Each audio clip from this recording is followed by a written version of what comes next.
ವಿಧ್ವಂಸಕ ಕೃತ್ಯ ಆಗಿರಬಹುದು ಅಂತ ಕೂಡ ತಾವು ಹೇಳಿದ್ರಿ. ಹೌದು, ಯಾಕಂದ್ರೆ 60 ಸೆಕೆಂಡಲ್ಲಿ ಇದಾಗಿರ್ಬೇಕಾರೆ ಏನಾಗಿದೆ ಗೊತ್ತಾಗಬೇಕಲ್ಲ. ಬರ್ಲಿಟ್ ಆಗಿಲ್ಲ, ಗ್ರೌಂಡ್ ಇಂಜಿನಿಯರ್ ನಿಮಗೆ ಕ್ಲಿಯರೆನ್ಸ್ ಕೊಟ್ಟಿದ್ದಾರೆ, ಕ್ಯಾಪ್ಟನ್ಸ್ಗಳು ಕ್ಲಿಯರೆನ್ಸ್ ತಗೊಂಡು ಏರ್ ಟ್ರಾಫಿಕ್ ಕಂಟ್ರೋಲ್ ಕ್ಲಿಯರೆನ್ಸ್ ತಗೊಂಡು ಹಾರಿದ್ದಾರೆ. ಹಾರಿದ 60 ಸೆಕೆಂಡಿಗೆ ಇಂಜಿನ್ ಸ್ಟಾರ್ಟ್ ಆಗಿ ಇಂಜಿನಿಗೆ ಪವರ್ ಸಿಗಲಿಲ್ಲ, ಮಧ್ಯದಲ್ಲೇ ಇಂಜಿನ್ ಫೇಲ್ಯೂರ್ ಆಗ್ಬಿಡ್ತು. 1 ನಿಮಿಷದಲ್ಲಿ ಇಂಜಿನ್ ಫೇಲ್ಯೂರ್ ಆಗಿದೆ ಅಂತ ಹೇಳಿದ್ರೆ ವಾಟ್ ಈಸ್ ದಿಸ್? ಗ್ರೌಂಡ್ ನಲ್ಲಿ ಪೈಲಟ್ ಚೆಕ್ ಮಾಡ್ಕೋತಾನೆ ಇಂಜಿನ್ ಸಾಮರ್ಥ್ಯ ಏನಿದೆ, ಇದೆಲ್ಲ ಚೆಕ್ ಮಾಡೇನೆ ಅವನು ಬಟನ್ ಆನ್ ಮಾಡ್ತಕ್ಕಂಥದ್ದು.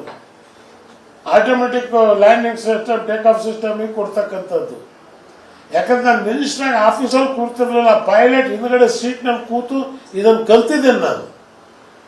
ಒಂದು ಸಿವಿಲೈಸೇಷನ್ ಮಿನಿಸ್ಟರ್ ಆದ್ರೆ ಏನ್ ಮಾಡಬೇಕು, ಸೇಮ್ INB ಮಿನಿಸ್ಟರ್ ಆಗಿದ್ದಾಗಲೂ ಕೂಡ ಸ್ಪಾಟ್ ನಲ್ಲಿ ಹೋಗಿ ನಾನು ಕಲ್ತಿದ್ದೀನಿ. ನಾನು ಇದ್ದಾಗ ದೂರದರ್ಶನ 450 ಕೋಟಿ ರೂಪಾಯಿ ಲಾಭ ಮಾಡಿತು, ಈಗೆಲ್ಲ ನಷ್ಟ. ಅದಕ್ಕೆ ಮೋದಿ ಅವರಿಗೆ ಒಂದೇ ಅಡ್ವೈಸು, ಮಂದಿರ, ಜಾತಿ, ಡ್ರೆಸ್ಸು, ಗಡ್ಡ, ಸಾಬ್ರು, ಟೋಪಿ ಇದು ಬಿಟ್ಬಿಟ್ಟು ದೇಶದ ಆಡಳಿತ ನೋಡಿ. ನಮ್ಮ ಗಡ್ಡಕ್ಕೆ ಯಾಕೆ ಬೆನ್ನತ್ತಿದ್ದೀರಿ? ವಕಫು ಇದಕ್ಕೆ ಯಾಕೆ ಬೆನ್ನತ್ತಿದ್ದೀರಿ? ದೇಶವನ್ನ ನೋಡದೇ ಇದ್ರೆ, ಸೆಟ್ಲ್ ಆಗಿದ್ರೆ ಇದೇ ಪರಿಸ್ಥಿತಿ ಆಗುತ್ತೆ. ಸಿದ್ದರಾಮಯ್ಯ ನಿಮ್ಮ ಸ್ನೇಹಿತರು ಸಿದ್ದರಾಮಯ್ಯ CM ಆಗಿದ್ದಾರೆ. ಅಧಿಕಾರ ಹಂಚಿಕೆ ಸೂತ್ರ ಸಿದ್ದರಾಮಯ್ಯರು ಅದಕ್ಕೆ ಒಪ್ಕೊಳ್ತಾರ ಸರ್? ಸಿದ್ದರಾಮಯ್ಯ ಭೂತದ ಕಂಬ ಇದ್ದಂಗೆ, ಮಂಟಪದೊಳಗಿನ ರಂಗಪ್ಪ ಸಿದ್ದರಾಮಯ್ಯ. ರಂಗಪ್ಪನಿಗೆ ತೆಗೆದ್ರೆ ಇನ್ಯಾರಿಗೆ? ಮುಂದಿನ ನಂದಿ ಪೂಜೆ ಮಾಡ್ತೀರ ನೀವು. ಸಿದ್ದರಾಮಯ್ಯನಿಗೆ ತೆಗೆಯೋ ಪ್ರಶ್ನೆನೂ ಬರಲ್ಲ, ತೆಗೆದ್ರೆ ಸರ್ಕಾರನೂ ಉಳಿಯಲ್ಲ. ಇದನ್ನು ನೀವು ಬರೆದಿಟ್ಕೊಳ್ಳಿ.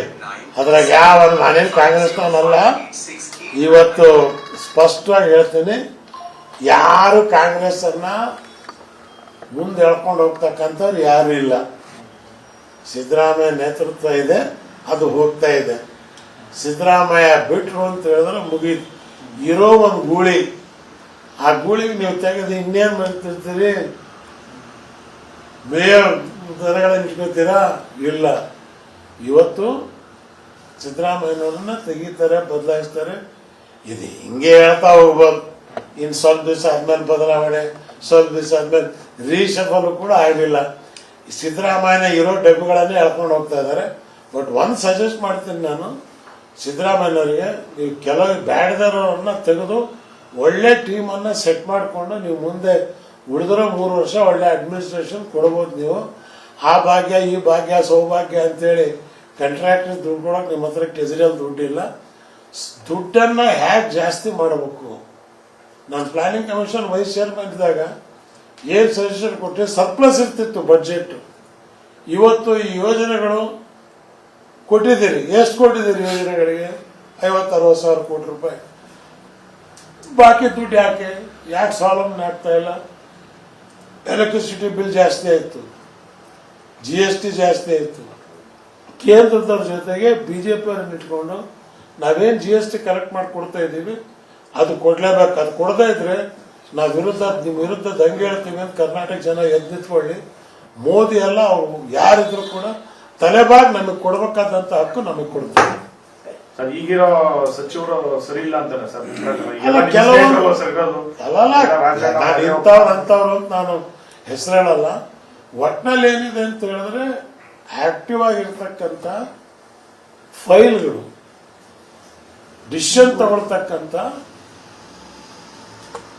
ಮಂತ್ರಿಗಳನ್ನ ಮತ್ತು ವಿರೋಧ ಪಕ್ಷದವರಿಗೆ ಉತ್ತರ ಕೊಡ್ತಕ್ಕಂಥವ್ರು.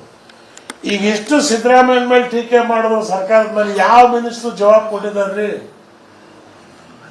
ಯಾರಿಗಾದ್ರೂ ಒಬ್ರಿಗೆ ಮಾತಾಡೋ ಧೈರ್ಯ ಇದೆಯಾ? ಕೆಲವೊಂದ್ಸಲ ಮೂಡೋದು ಬಂದ ಯಾರೋ ಮಾತಾಡಿಲ್ಲ, ನಾ ಮಾತಾಡಿದೆ, ಅಯ್ಯೋ ಮಂಗ್ಮುಂಡೇವ ಅದು ಹಿಂಗಲ್ಲ ಹಿಂಗೆ ಅಂತ ಹೇಳಿ.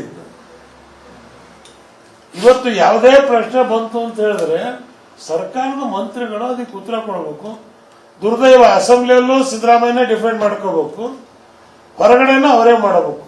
ಸೊ ಹಾಗಾಗಿ ಒಳ್ಳೆ ಗಟ್ಟಿಯಾಗಿರ್ತಕ್ಕಂಥ ಮಂತ್ರಿಗಳು ಹಾಕೊಂಡು ಕೆಲಸ ಮಾಡಿ ಟೀಮ್ ಇಟ್ಕೊಂಡು ಮಾಡಿ 3 ವರ್ಷ ಸಕ್ಸಸ್ ಆಗ್ತಿರೋ ಫೇಲ್ಯೂರ್ ಆಗ್ತಿರೋ ಚುನಾವಣೆ ಬಂದಾಗ ನೋಡೋಣ. ಸರ್, ಈಗ ಸಿದ್ದರಾಮಯ್ಯ ಅವ್ರು ಬಿಟ್ಟರೆ ಸರ್ಕಾರ ಇರೋದಿಲ್ಲ ಅಂತ ಹೇಳಿದ್ರೆ, ಈಗ ಡಿ ಕೆ ಶಿವಕುಮಾರ್ ಕೂಡ ನಂದು ಒಂದು ಲೀಡರ್ಶಿಪ್ ಇದೆ ಅಂತ ಇದ್ದಾರೆ, ಅವರು ಸಿಎಂ ಆಗಬೇಕು ಇದೆ. ಶಿವಕುಮಾರ್ ಅವರದ್ದು ಲೀಡರ್ ಇದೆ. ಏನು ಕೆಲಸಕ್ಕೆ? ಪಕ್ಷ ರೆಡಿಮೇಡ್ ಇರ್ತಕ್ಕಂಥದ್ದು ಮನೇಲಿ ಕುತ್ಕೊಂಡು ಕಾರ್ಯಕರ್ತರಿಗೆ ಅಡುಗೆ ಮಾಡಿ ಬಡಿಸೋದು ಬೇರೆ. ಈ 7 ಕೋಟಿ ಜನ ಒಂದೊಂದು ಲಕ್ಷನ ಒಂದೊಂದು ಜಾತಿ ಒಂದೊಂದು ಭಾಷೆ ಇದೆಯಲ್ಲ, ಈ ಜನರಿಗೆ ಸುಧಾರಿಸೋದು ಭಾರಿ ಕಷ್ಟ. ಇದಕ್ಕೆ ತಾಳ್ಮೆ ಬೇಕಾಗುತ್ತೆ.